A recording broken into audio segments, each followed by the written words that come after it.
दावा है कि खामनेई के अंतिम संस्कार के बीच ईरान ने हॉर्मुज में 3 टैंकर्स को निशाना बनाया। ये ट्रंप कह रहे हैं, जिसमें से एक टैंकर जो है वो कतर का था।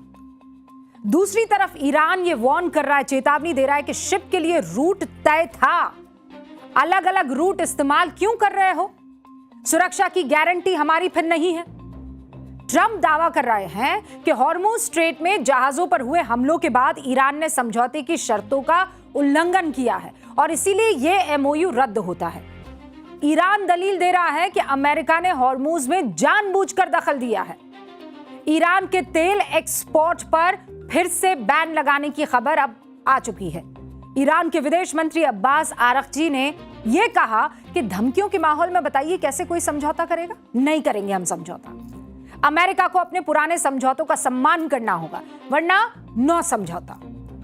आप देखिए, पिछले महीने ही 17 जून को जिस एमओयू पर दोनों देशों ने साइन किए थे, ये तस्वीर, उसमें साफ साफ लिखा था कि अमेरिका हॉर्मुज में अपनी नेवी की नाकाबंदी हटा देगा। ईरानी बंदरगाहों पर लगाए गए किसी भी तरह के बैन को वो हटाएगा। लेकिन ट्रंप अपनी बात से पलट गए। अमेरिका के सेंट्रल फोर्स के मुताबिक अमेरिका ने ईरान में 80 से ज्यादा, जो सेंट्रल कमांड है उनकी, सेंटकॉम उसे कहते हैं, 80 से ज्यादा हमले किए हैं। अरे भाई, अगर कोई गलती कर रहा है, आपको लग रहा है कुछ गड़बड़ हो रही है, तो फोन किस लिए हैं?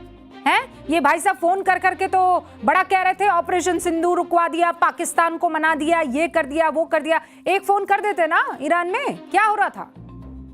बातचीत से मामला निपटा लेते ना। पूछते तो सही कि क्या कर रहे हो, क्या गड़बड़ी हो रही है। छोटे छोटे बच्चे भी इस तरह से नहीं लड़ते हैं ट्रंप जी, जैसे आप और ईरान लड़ रहे हैं। ट्रंप की इस हरकत पर मशहूर शायर राहत इंदौरी साहब का एक शेर याद आ रहा है, सुनाऊं? अर्ज किया है, उस आदमी को बस एक धुन सवार रहती है, बहुत हसीन है दुनिया, इसे खराब करूं। सीज फायर खत्म करने से आज पूरी दुनिया पर क्या असर पड़ा है, पहले जल्दी से आपको यह दिखाती हूं, फिर क्या बताएंगे हम आज कि ट्रंप कितनी चालाकी से अपनी जेब भर रहे हैं। वो बड़ा खुलासा भी करूंगी, लेकिन उससे पहले आप ये देखिए कि कैसे दुनिया पर इसका असर पड़ा है, और फिर बताएंगे किस तरह ट्रंप मुनाफे का महायुद्ध चला रहा है। सीज फायर रद्द करने के बाद ब्रेंट क्रूड यानी कच्चा तेल करीब 6% बढ़कर हो गया है $78 प्रति बैरल। यह और बढ़ सकता है। यूरोपीय शेयर बाजार में 1.6% की गिरावट आई है। भारत में भी शेयर बाजार 2.2% की गिरावट के साथ 1677 पॉइंट टूट गया। सीज फायर खत्म होने की खबर आते ही मात्र 20 मिनट के अंदर यह मार्केट 1000 पॉइंट टूट गया। और एक्सपर्ट कह रहे हैं, इन्वेस्टर्स को डर है कि अमेरिका ईरान युद्ध फिर से शुरू होने की वजह से एनर्जी पर बुरा असर पड़ेगा और महंगाई पर भयंकर असर पड़ेगा।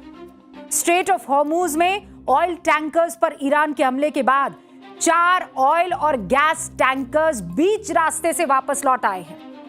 कुवैत का 20 लाख बैरल कच्चा तेल लेकर भारत आ रहा टैंकर लीला वादिनार हॉर्मुज स्ट्रेट से वापस लौट गया है, और यह अच्छी खबर नहीं है। अब आपको एक चीज समझाती हूं।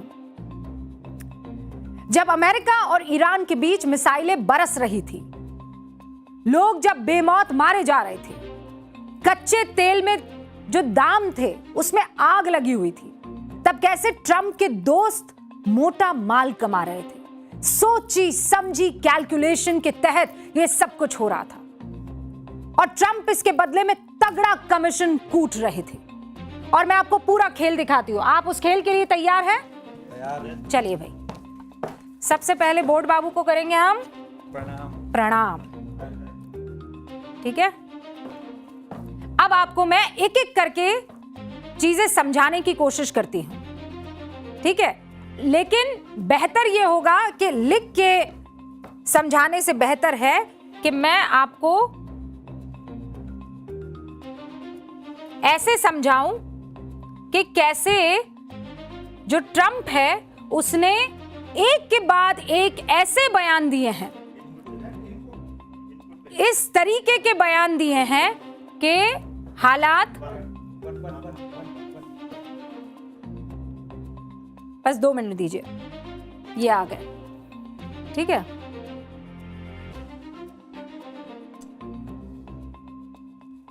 अच्छा, ये ठीक हो उससे पहले 9 मार्च 2026 को दोपहर 3 बजे ये भाई साहब क्या करते हैं, 3 बजे के आसपास, डोंट सेव कैंसर, बिल्कुल सही,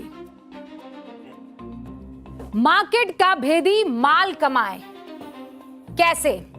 ट्रम्प के बयान से तेल मार्केट पर कैसे असर पड़ा है, मैं एक एक करके आपको समझाने की कोशिश करती हूं। 3:16, बहुत ध्यान से देखिएगा। ट्रम्प का बयान आता है, जो युद्ध है वो लगभग पूरी तरह से समाप्त हो गया। क्या कहा जाता है? युद्ध पूरी तरह से समाप्त हो गया। 3:16 से लेकर 3:39 तक कच्चे तेल का भाव क्या होता है? 14% गिर जाता है। फिर आप इधर आइए, 2:29 पर बड़े पैमाने पर ऑयल शेयर बेचे जाते हैं। इनको आप देखिए कैसे, मतलब बयान आया, क्या बयान आया कि पूरी तरह से युद्ध समाप्त हो गया है। कच्चे तेल का दाम गिरा, कितना परसेंट गिरा? 14%। और उसी वक्त बड़े पैमाने पर ऑयल शेयर बेच दिए जाते हैं। अब एक और उदाहरण जो है मैं आपके सामने रखती हूं, कैसे एक के बाद एक ये रहा।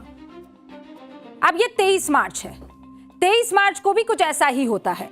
7:04 पर ट्रम्प पोस्ट करते हैं टोटल रेजोल्यूशन। क्या कहते हैं?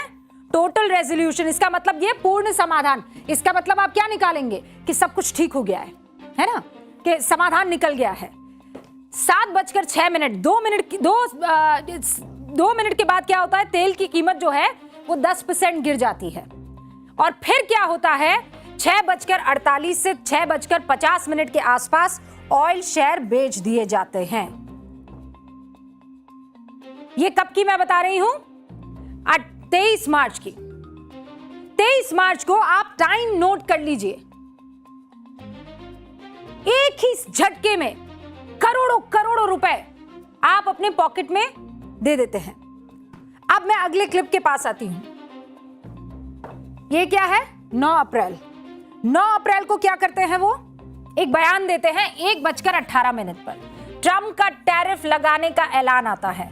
9 अप्रैल 2025 का बता रही हूं। फिर 1:18 पर वो बयान देते हैं। 1:19 पर शेयर बाजार में रिकॉर्ड तेजी देखी जाती है। फिर 1 बजे क्या होता है? यूएस ट्रेडर्स की बड़ी जो खरीदारी है वो शुरू हो जाती है। कुछ कनेक्शन समझ में आ रहा है? कनेक्शन ये है कि ये आदमी बहुत अच्छे से ये बात जानता है कि मेरे कहने पर शेयर मार्केट ऊपर नीचे हो सकता है। मेरे कहने पर पेट्रोल की कीमतों में, गैस की कीमतों में उछाल आ सकता है, जबरदस्त।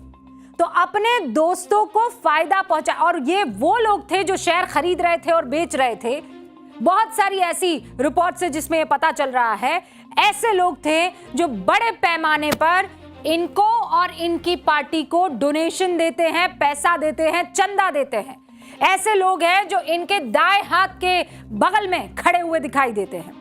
उनको बहुत बड़े लेवल पर फायदा पहुंचा है। एक इन्वेस्टिगेशन रिपोर्ट के मुताबिक फरवरी और मार्च के दौरान अमेरिका की बड़ी तेल और गैस कंपनियों के सीईओज ने लगभग $1.5 अरब यानी 13,300 करोड़ रुपए के अपने शेयर बेचे हैं। अमेरिका की बड़ी तेल और गैस कंपनियों के सीईओज ने लगभग $1.5 अरब यानी 13,300 करोड़ रुपए के अपने शेयर्स बेचे। युद्ध के दौरान की बात बता रही हूं, जो पिछले 15 सालों में शेयरों की बिक्री में सबसे ज्यादा है।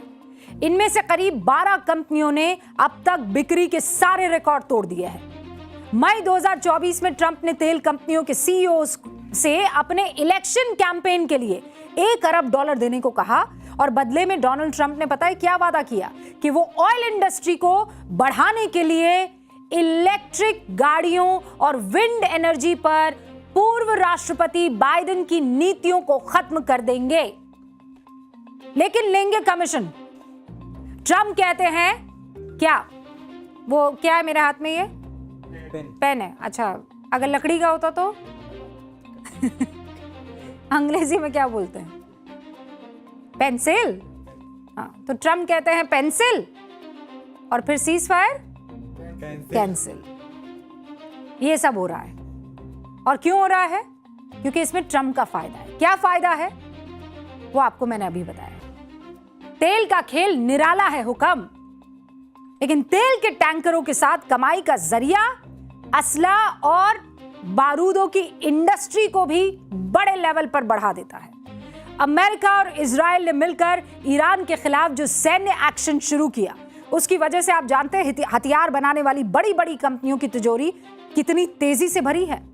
बम, मिसाइल, लड़ाकू विमान बनाने वाली कंपनियों के शेयर्स में 13 से 23% तक की तेजी आई है। अमेरिका ने पहली बार अपनी सेना और हथियारों पर खर्च करने के लिए करीब 95 लाख करोड़ रुपए का बजट पास किया। कितना?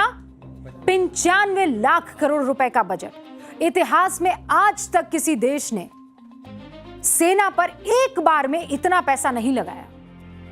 डिफेंस कंपनियों की कमाई फ्यूचर में 22 से 25 गुना पर ट्रेड कर रही है। कैसे संभव है? डिफेंस इंडस्ट्री से ट्रम्प फैमिली कैसे जुड़ी हुई है? अब आप इसे देखना चाहेंगे, उससे आप समझ जाएंगे। डिफेंस यानी वो सारा असला बारूद, ड्रोन्स, है ना, और उसका सीधा कनेक्शन युद्ध से।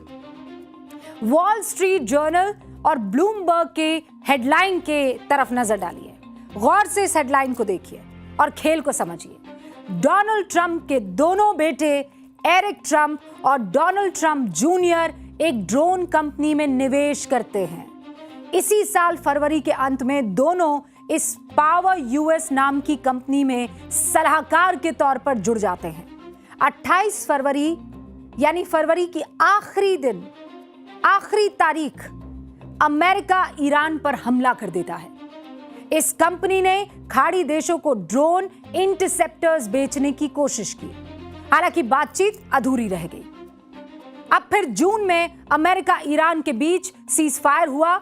इस कंपनी ने अमेरिका की वायुसेना के साथ इंटरसेप्टर ड्रोन बेचने को लेकर सौदा किया और आज 8 जुलाई को सीज फायर टूट जाता है। अब इन डॉट्स को जोड़ने के लिए बहुत दिमाग लगाने की जरूरत नहीं है आपको। कॉन्फ्लिक्ट ऑफ इंटरेस्ट के तहत यह काम हुआ कि नहीं, आप मुझे बताइए, और हुआ तो क्यों हुआ? कुल मिलाकर कहानी साफ है। जब घरेलू राजनीति के मोर्चे पर आपके पैर उखड़ने लगे, अदालत आपके फैसलों को खारिज करने लगे और जनता की नाराजगी सड़कों पर फूटने लगे, तो अपनी कुर्सी बचाने के लिए इतिहास का सबसे पुराना और आजमाया हुआ नुस्खा काम कर जाता है। और वो नुस्खा क्या है? एक नया दुश्मन खड़ा कर दो। और यही किया ट्रंप ने, और इसका खामियाजा पूरी दुनिया को भुगतना पड़ रहा है।